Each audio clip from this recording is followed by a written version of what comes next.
Oiê, eu sou a Edna Dias, arquiteta aqui na ArcSteel, especializada em casas com estrutura metálica. E hoje eu não tô aqui sozinha, eu trouxe o Osmário. Dá oi aí, Osmário. Oi, eu sou o Osmário e eu trabalho com a Edna na ArcSteel. Ó, nesse vídeo a nossa intenção é fazer um bate-papo para tentar te ajudar com alguma dificuldade que você possa ter no processo de planejamento e construção da tua casa. A dúvida de hoje vai ser referente a passar a ideia de vocês pro arquiteto.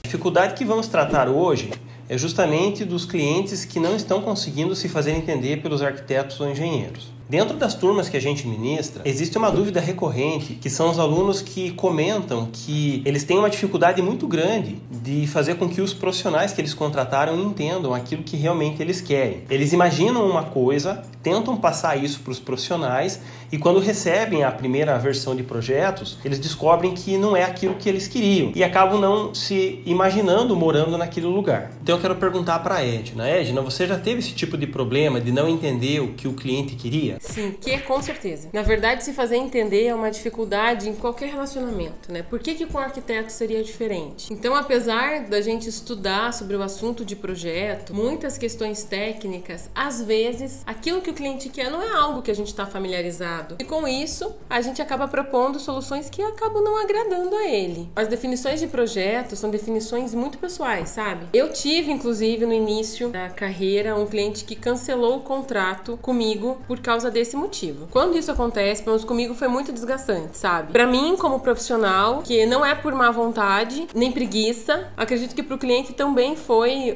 um pouco frustrante e decepcionante. Desgastou um pouco. Nesse caso mesmo, desse contrato cancelado, as clientes eram uma mãe e uma filha. Eu lembro bem de várias coisas que elas me pediram e que estavam anotado, então eu tava prestando atenção no que elas queriam me dizer. Eu lembro, por exemplo, que a senhorinha já era de idade e ela falou pra mim que ela queria que todas as maçanetas das portas fossem aquelas compridinhas de agarrar e não as redondinhas de puxar, porque ela tinha artrite ou artrose, alguma coisa assim nos dedos e ela não conseguia abrir as portas quando elas tinham as maçanetas redondas. Então olha pro detalhe que ela foi, né? Elas tinham também, que era um pedido especial, elas tinham um canil para mais ou menos uns 45 cachorros, que eram todos resgatados de rua. Então elas até me explicaram que tinham que dividir esses cachorros em pequenas famílias, porque todos juntos brigavam. Então eram 7 canis que a gente tinha que prever na casa e uma cozinha dedicada, uma área de limpeza, tipo uma lavanderia dedicada a cuidar dessa casa. Então eu prestei atenção em tudo isso e fui para a primeira apresentação, né? Então a gente tem essa conversa com o cliente, antes, né? Eu tinha essa conversa com o cliente, ia para a primeira apresentação e nessa primeira apresentação eu até levei na época um 3D pronto, que hoje eu já nem faço mais assim. E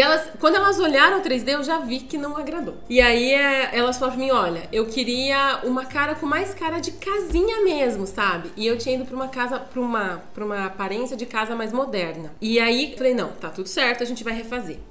Rearranjei o projeto e fiz uma segunda apresentação aí em formato de casinha mesmo, telhado, varanda. E elas olharam e falaram, olha, não é bem essa casinha assim que a gente queria uma casinha, mas queria diferente do que você fez. Eu nem lembro ao certo, a gente chegou aí até a terceira tentativa, mas ali mesmo, por aí, depois dessa segunda tentativa, eu lembro que a gente acabou conversando e elas falaram, olha, melhor a gente encerrar o contrato porque você não tá entendendo ao certo o que eu tô pedindo. E aí que foi desgastante, né? Foi frustrante, eu acho que é a palavra. Pra elas como cliente gerou prejuízo, porque elas pagaram por essa etapa e não receberam, né, o projeto. E eu não devolvi o dinheiro porque eu trabalhei, afinal de contas, e pra mim foi também um prejuízo porque eu trabalhei muito mais do que o normal que seria. E não tive nada para apresentar. Então, sim, isso já aconteceu comigo. É desgastante, é importante que a gente tome alguma providência para evitar que isso aconteça. Mas e aí, como que você fez para resolver esse problema? Como que você fez para isso não acontecer com outros clientes? Então, não foi uma solução pronta que eu encontrei, né? Identifiquei esse problema. Pro próximo cliente, eu bolei uma entrevista. Falei, não, eu vou sentar com ele antes de eu começar a fazer projeto e vou sugar todas as informações, fazer um bate-bola com esse cliente para eu poder sugar tudo que ele tem tem pra me falar. Só que aí eu me deparei com outro problema, que era o fato deles terem que responder naquela reunião, né, de forma rápida, coisas que muitas vezes eles nem pararam pra pensar. Então eu tinha perguntas sobre área, sobre tamanho mínimo, sobre cômodos preferidos, que eles respondiam assim, porque tinha que dar uma resposta. Então mesmo depois da entrevista, quando eu apresentava o projeto, muitas vezes eu tava fazendo coisas muito diferentes daquilo que eles queriam, que não atendia as necessidades, porque eles não estavam preparados para uma entrevista. Era como se eu desse uma prova surpresa para pessoas que não tinham visto a matéria, sabe? Então vou dar um exemplo de coisas que eu perguntava, do tipo, que tipo de telhado você quer para tua casa? Então a pessoa me falava, que tipo de telhado que existe? Então ali eu tinha que gastar um tempão explicando os tipos de telhados que existiam. E ainda aconteceu algumas vezes, né? Uma vez, do cliente, o tipo de telhado que ele escolher não tinha nada a ver com as referências de imagens que eu mostrei, pedi para ele escolher, que ele escolheu. Então, na verdade, as informações não se juntavam. E foi aí que surgiu o tal programa de necessidades? Foi, Osmário, foi bem aí. A ideia do programa de necessidades surgiu de eu entregar um documento para o cliente antes de eu fazer o projeto e que ele pudesse estudar esse documento, responder com mais calma. E assim, quando é um documento que você responde, você tende a colocar as suas respostas com mais comprometimento. Até o nome, Programa de Necessidades, surgiu da época da faculdade. Porque quando eu fiz arquitetura na Federal do Paraná, a gente tinha por ano, numa matéria chamada projeto, que fazia, sei lá, 4, 5 projetos no ano, uma coisa assim. Quando a professora falava, olha, tem um novo projeto para vocês fazerem, vão lá em tal lugar e peguem o Programa de Necessidades. Esse Programa de Necessidades lá da faculdade trazia pra gente era um informativo, sabe? Um briefing, contando que tipo de família que era, que gosto que eles tinham, o que eles precisavam, quais que eram as legislações vigentes naquele terreno fictício, né, que a gente ia fazer um projeto. Então daí que veio esse termo Programa de Necessidades, mas pro dono da casa preencher, para ele me trazer as necessidades dele, sabe? Ele serve pro cliente começar a se questionar sobre tamanhos, sobre as reais necessidades dele, porque quando tá tudo muito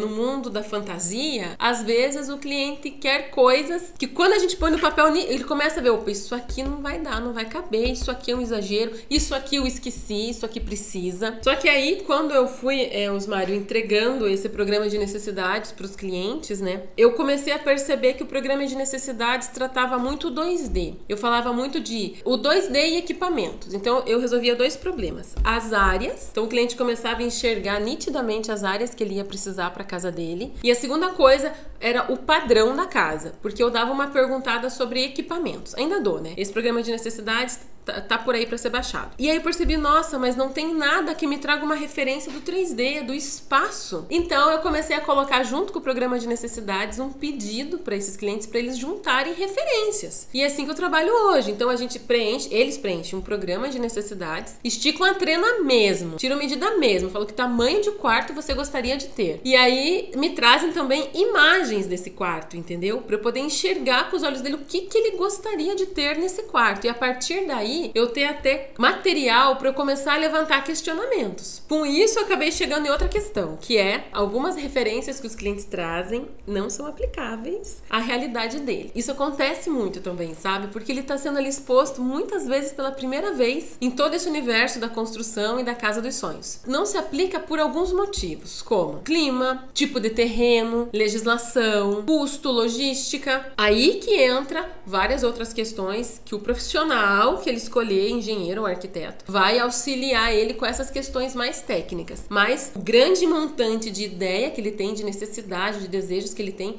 já foi mostrado. Então, tava bem mais fácil, assim. Tá, Edna, mas e com essas ferramentas que você acabou de descrever, né? Programa de necessidades, achar referências. Hoje você consegue acertar de primeira todos os projetos que chegam até você? Eu vou fazer de contas, Mário, que você não sabe que muitas vezes eu me descabelo. Na maioria das vezes, sim. Na maioria das vezes, eu diria que eu consigo tá bem no rumo já meio de primeira, tá? Acertar em cheio de primeira, eu acho até que beira o errado, né? Porque dá a impressão que a pessoa nem se questionou sobre o projeto que você tá propondo. Então, mas assim, uma grande direção correta eu tenho de primeira, nessa primeira apresentação. Então nunca mais eu tive contratos encerrados, graças a Deus que continue assim, né? Mas eu vejo que muito do mérito disso não é meu, é do cliente que faz direitinho esse dever de casa, sabe? Desse cliente que recebeu um papel lá escrito Programa de Necessidades, quantas pessoas moram na tua casa, tem animais na tua casa, quantos cômodos você quer ter, qual que é o tamanho de cada cômodo, e ele realmente se preocupou em correr atrás dessas informações, em trazer preenchido esse programa de necessidades, sabe? Com isso, ele passa a entender, a já se apropriar da casa dele e saber aonde que ele pode ter um pouco mais de área, onde que ele precisa ter um pouco mais de área. E isso até para casas pequenas, sabe? Eu vou dar aqui um exemplo bem rápido. Da casa 47, que a gente fez para um casal de idosos, que veja, ela tinha 47 metros quadrados. Então, uma casa pequena. Para morar um casal, tinha que ter 2 quartos. Mesmo assim, a dona da casa, ela fez um programa de necessidades onde ela falou, olha,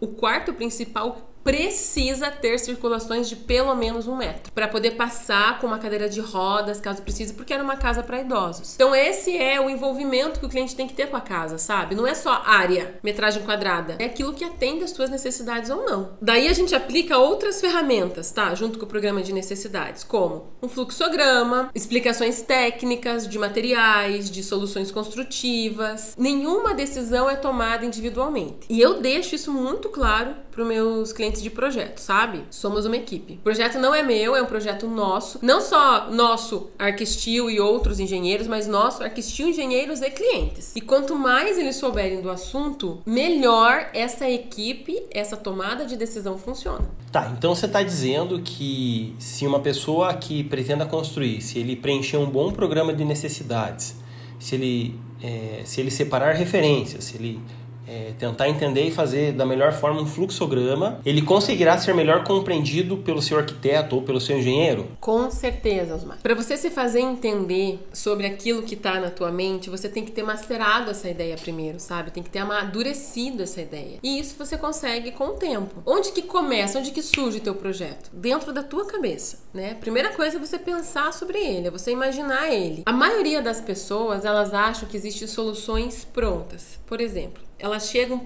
pra mim, falam, olha, eu quero uma casa com 3 quartos, uma suíte, um banheiro e um espaço integrado, um conceito aberto com todas as salas, cozinha e tudo mais. Dentro desse pedido deles, existe uma gama enorme de soluções que podem ser feitas. E nenhuma dessas soluções, eu diria pra você que vai estar nem certa, nem errada. Essa solução pode ser a certa para esse cliente ou a errada para esse cliente. Às vezes o que eu proponho para um cliente, ele acha horrível, nada a ver. E a mesma solução eu proponho para outro, ele vai falar, mas é isso mesmo que eu queria, entendeu? Porque tudo depende da necessidade de cada um. Então o arquiteto pode, por exemplo, propor um quarto dentro da norma, com as medidas dentro da norma, salubre, funcional e que para você não funcione. E como que você vai identificar isso? Você já tendo macerado essa ideia, amadurecido essa ideia, preenchido um programa de necessidades que você não vai preencher de qualquer jeito.